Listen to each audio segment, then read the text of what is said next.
आणि ठाकरे बंधूंची आज युती झाली आणि त्यांनी नवीन एक, जसा ह्यांनी धर्माची ठेकेदारी चालू केली तसं ठाकरे बंधूंनी एक नवीन ठेकेदारी चालू केली, भाषेची ठेकेदारी, मराठी भाषेची ठेकेदारी.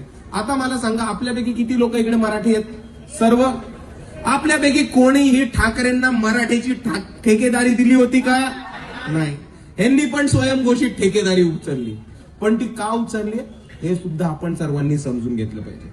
आज वस्तुस्थिती ही आहे की उद्धव बाळासाहेब ठाकरेंचा जो पक्ष आहे, उबाटा सेना, तो पक्ष संपत चाललाय आणि त्यांना हे माहिती होतं की जर ते ह्या बीएमसीच्या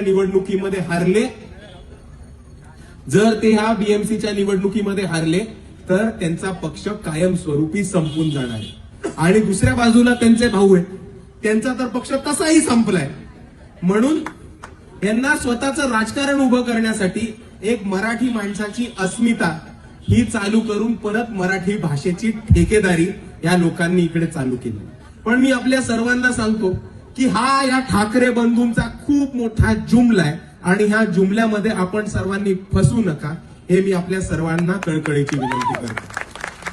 कारण मुद्द्यावरती येऊन बोलतो. गेली 25 वर्षामध्ये आपल्या सर्वांना माहिती असेल की मुंबईमध्ये खूप महागाई वाढली, म्हणून मराठी माणूस हा मुंबईच्या हद्दपार झाला.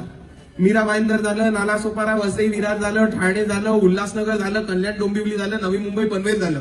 मराठी माणूस मुंबईच्या बाहेर शिफ्ट होऊन या ठिकाणी गेला, कारण मराठी माणसासाठी इकडे राहण्यासाठी सोय नव्हती आणि मुंबई मराठी माणसासाठी खूप महागडी केली होती आणि म्हणून मराठी माणूस हा मुंबईच्या हद्दपार झाला होता. बरोबर. आता मला सांगा, गेले 25 वर्ष बीएमसी मध्ये सत्ता कोणाची होती? शिवसेनेची.